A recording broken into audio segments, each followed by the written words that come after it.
Hello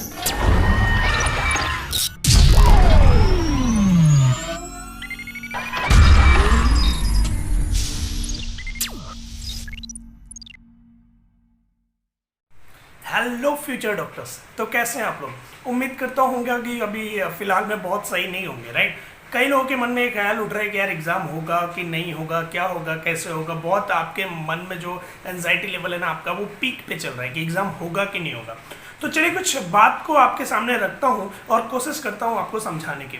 तो सबसे पहले मैं बात करूंगा कि कोविड-19 जिसका सिनेरियो अभी प्रेजेंट में क्या चल रहा है कि अप्रॉक्स हमारे जो एक्टिव केसेस हैं उनका 10% रोज के रोज नए केसेस आ रहे हैं। सपोज हमारे पास 6 लाख एक्टिव केसेस हैं, तो उसमें से मतलब 60,000 यानी कि उसका 10% रोज के रोज जो है वो नए केसेस आ रहे हैं। तो अभी जो है ये कोविड वाली सिचुएशन ये बढ़ती ही जा रही, कम नहीं हो रही है। अब कुछ बच्चों का कहना है कि सर एनटीए के जो डायरेक्टर हैं विनीत शर्मा, उन्होंने आके सर ऐसा बोल दिया कि एग्ज़ाम होगा, तय डेट पे ही होगा, ऐसा होगा वैसा होगा। देखो सबसे पहले मैं बता दूं आपको कि आप यूट्यूब पे जाओ और 26 जुलाई की जो पोस्टपोन की बात हो रही थी उसके लिए भी उनका स्टेटमेंट जाके देख सकते हैं। बहुत सारी उस पर वीडियो बनी है, आप जाके देखिएगा। उसमें भी उस बार भी उन्होंने बोला था कि हम एग्जाम को कंडक्ट कराएंगे, अच्छे से कंडक्ट करेंगे, मगर क्या वो बाद में एग्जाम पोस्टपोन हो गया। तो देखो एनटीए जो है वो एग्जाम कंडक्ट कराने वाली एक बॉडी है, राइट। वो एग्जाम को कंडक्ट कराती है। उनके ऊपर भी कुछ लोग होते हैं जो उनको सजेस्ट करते हैं कि ठीक है अभी एग्जाम लेना है, नहीं लेना है, क्या करना है। तो एनटीए जो डायरेक्ट ये आके नहीं कह सकती आपके सामने कि नहीं एग्जाम नहीं होगा, राइट। तो मैं ये नहीं कहता कि एनटीए के जो डायरेक्टर है उनका मतलब कुछ नहीं, कुछ भी उनका कोई अस्तित्व नहीं है, ऐसा नहीं है। मगर उनके ऊपर जो गवर्निंग बॉडी है उनके ऊपर है, राइट। वो उनके नीचे काम करते हैं, ये आपको समझने की जरूरत है, पहली बात। और दूसरी बात की क्लैट के एग्जाम, अब क्लैट के एग्जाम को लेकर लोग नीट के पोस्टपोन से उसको जोड़ देते हैं। तो सबसे पहले मैं बताना चाहूंगा कि क्लैट का एग्जाम जो 7 सितंबर को होने वाला है, क्लैट के एग्जाम के सेंटर्स की बात करते हैं तो क्लैट के एग्जाम का जो सेंटर था वो पहले 67 था, अभी उसको बढ़ा के 203 सेंटर कर दिए गए हैं और क्लैट में अप्रोक्स 60,000 टू 70,000 बच्चे पार्टिसिपेट कर रहे हैं। अब सवाल ये उठता है कि हम क्लैट के एग्जाम को कैसे हम नीट के एग्जाम से कंपेयर कर रहे हैं और ये बोल रहे कि सर वो सितंबर में होगा।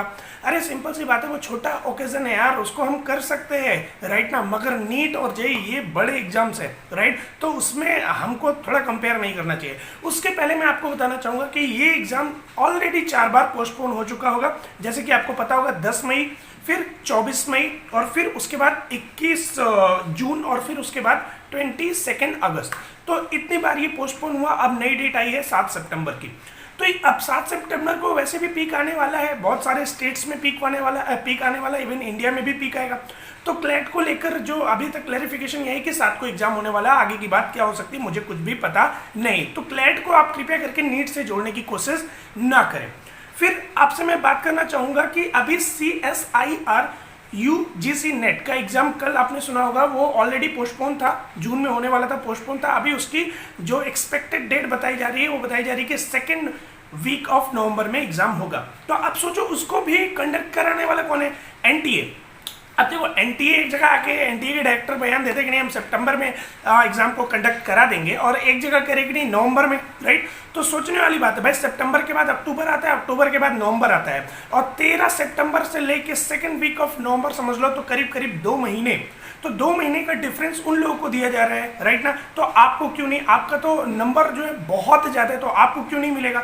तो मुझे आपसे ये कहना है कि अभी ये सोचना कि पोस्टपोन नहीं होगा ये बहुत जल्दी है। बहुत सारे बच्चे मुझे कमेंट करते हैं और ये बोलते हैं सर आप तो बोलते थे पोस्टपोन होगा, राइट, अब नहीं हो रहा है। तो पहली बात देखो, मैं भगवान नहीं हूँ, मैं अपनी चीजों को एजम्पशन बेस्ड, लॉजिकल बेस पे रखता हूँ, राइट। तो मुझे अभी भी मैं श्योर हूँ कि नीट पोस्टपोन होगा, राइट। हाँ, मगर उसके पहले मैं आपको बार बार बोलता हूँ कि अपनी पढ़ाई को कंटिन्यू रखें। अच्छा, उसके बाद नेक्स्ट बात करते हैं आपसे। कल एक मीटिंग हुई थी तो उसमें पंजाब के जो सीएम थे उन्होंने कहा था कि यूजीसी यानी कि यूनिवर्सिटी ग्रांट कमीशन, उन्होंने पीएम मोदी से रिक्वेस्ट किया था कि ऐसा है कि ये जो यूजीसी कह रही है कि नहीं जब तक फाइनल ईयर्स के एग्जाम नहीं होंगे तब तक हम उनको डिग्री नहीं देंगे। तो ऐसा करिए कि हमारे जो स्टेट्स हैं इसमें सितंबर में पीक आएगा और ऐसे समय में हमको एग्जाम कंडक्ट करना, सोचो यूनिवर्सिटी के एग्जाम तक कंडक्ट नहीं हो पा रहे, तुम्हारे नीट के एग्जाम कैसे कंडक्ट होंगे, सोचने वाली बात है। तो एक पर्टिकुलर स्टेट्स जो है वो अपने यूनिवर्सिटी के एग्जाम को कंडक्ट नहीं करा सकती, उसमें उनको प्रॉब्लम हो रहा है। तो बताओ आपके नीट के एग्जाम कंडक्ट कराने में कितनी आसानी। अभी देखो ये तो पंजाब था, ये नया आपके सामने है पंजाब का नाम, उसके पहले महाराष्ट्र में आपको ऑलरेडी बता चुका हूँ, बिहार आपको ऑलरेडी बता चुका हूँ। अच्छा एनटीए के जो डायरेक्टर्स थे विनीत शर्मा, उन्होंने ये भी बोला था कि जैसे जो flooded area for example Bihar वगैरह, वहां पे 1 महीने में सारी सिचुएशन सही हो जाएगी। क्या गारंटी है? एक बात बताओ, ये भी उनका एजम्पशन है, जैसे मैं एजम्पशन कर रहा हूँ वैसे उनका भी एजम्पशन है कि 1 महीने में सही हो जाएगा। कैसे सही हो सकता है? हो सकती है और ज्यादा पानी बरसे, और ज्यादा बाढ़ है, राइट ना। क्या मैं ये नहीं कह रहा कि सब नेचुरल डिजास्टर हो, मगर सोचने वाली बात है। ये सारी बातें एजम्पशन बेस्ड हो रही हैं, ठीक है। तो आप इस पर बहुत ज्यादा तनाव ना लेके पढ़ाई पे कंसंट्रेट करो पहले अपने आप को। चलिए, तो ये पंजाब वाली बात मैंने आपको यहाँ पे बता दी है। उसके बाद अब आगे की अगर मैं बात करूं तो कॉमेडी के जो 19 अगस्त को है, उस पर भी एक लॉयर है जिनका नाम है अब्दुल्ला मन्नान खान, ऐसा नाम है उनका। उन्होंने भी पिटीशन दायर किया उसके पोस्टपोन को लेकर। किसके पोस्टपोन को लेकर? कॉमेड के एग्जाम को पोस्टपोन को लेकर, मगर इन्होंने बहुत थोड़ा लेट कर दिया। कॉमेड के एग्जाम को पोस्टपोन ये कराने वाले हैं, मतलब जिन्होंने इन्होंने पिटीशन दिया है, तो मुझे लगता है इनका थोड़ा सा लेट है। अब 1 हफ्ता पहले ये पिटीशन दे रहे हैं, तो मुझे इनका कुछ समझ में नहीं आ रहा। साथ ही साथ मैं आपसे बात करना चाहूंगा एसओपीस की। तो एसओपीस की तो धज्जियां उड़ गई हर एक एग्जाम में, चाहे तुम केईएम ले लो, राइट, चाहे तुम केसीईटी ले लो, राइट, चाहे तुम बीएड ले लो। तो और साथ ही साथ मैं एक और चीज बताना चाहूंगा कि दिल्ली की जो पेरेंट एसोसिएशन है, उन्होंने भी कुछ अपने इंपॉर्टेंट पॉइंट जो है रखे हैं ताकि नीट का एग्जाम पोस्टपोन हो जाए। तो उसके लिए उन्होंने कुछ इंपॉर्टेंट पॉइंट रखे हैं। अब मैं आपसे बात करना चाहूंगा गवर्नमेंट क्या सोचती है। देखो एक बात बताओ, मैं तुम हर एक लोग लॉजिकल वे में सोचा जाए तो ट्रांसपोर्टेशन की कितनी प्रॉब्लम होगी, राइट ना। अभी ट्रेन भी, सारी ट्रेन जो है वो भी संशय में है, अभी चल नहीं रही है, शायद 12 अगस्त तक उनको रोका गया, ऐसा समथिंग मैंने सुना है। जो भी हो, तो वो भी नहीं चल रही। तो ट्रैवलिंग सबसे ज्यादा इशू होगा, बहुत ज्यादा इशू जो उठने वाला है वो किसका उठने वाला है? ट्रैवलिंग का। क्योंकि बच्चा एक डिस्ट्रिक्ट से दूसरे डिस्ट्रिक्ट जाएगा। जब हम लोग कोटा में पढ़ते थे तो उस समय कोटा में सेंटर्स नहीं हुआ करते थे और हम लोग को जयपुर जाना पड़ता था, ठीक है। या कई बार मैंने 1 साल कानपुर में भी प्रिपरेशन किया है, तो वहाँ से हम लोग को दिल्ली तक जाना पड़ता था। पहले दिल्ली लखनऊ भी हुआ करता था, मगर लखनऊ सेंटर ना मिले तो हम लोग को दिल्ली जाना पड़ता था।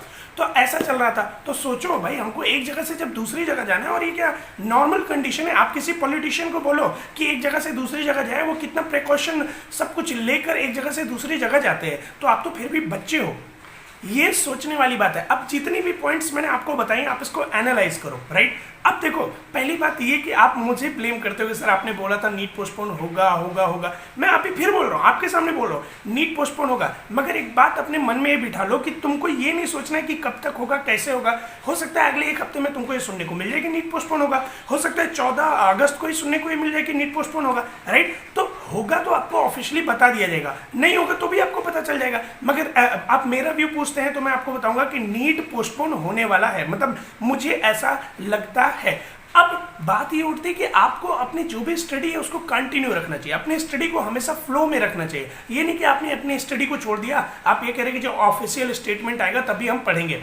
ऐसा मत करिए। आप अपने स्टडी को जितना हो सके कंटिन्यू रखिए। इवन डेली आप 3 से 4 घंटे 5 घंटे जो भी पढ़ सकते हो उसको पढ़ते रहिए। और फिर मैं बोलता हूँ, मेरा व्यू जो है वो पोस्टपोन को लेकर ही है कि पोस्टपोन होगा। अभी वीडियोस आपको समझ में आ रहे होंगे, अगर समझ में आ रहे हैं तो थोड़ा लाइक करो यार, शेयर करो उन लोगों तक जिनको ये लगता है कि पोस्टपोन नहीं होगा। और अपने अंदर एक होप हमेशा रखनी चाहिए अच्छे के लिए, राइट। ये नहीं कि बुरे के लिए, अच्छे के लिए। मैं उन बच्चों के साथ भी हूँ, मतलब संवेदनाएं हैं जो चाहते एग्जाम हो, मगर सोचो ज्यादा नंबर में कौन है, ज्यादा रिस्क किस पे, मतलब किस पे है। अगर कोई बंदा रहा ही नहीं तो काहे का फ्यूचर, आप खुद सोचो, राइट। तो ये सारी चीजें हैं, इन सारी चीजों को सोचना है और उम्मीद करता हूँ आप कुछ समझ पा रहे होंगे। बस इतना ही मुझे आपको समझाना था। Thank you, thanks a lot.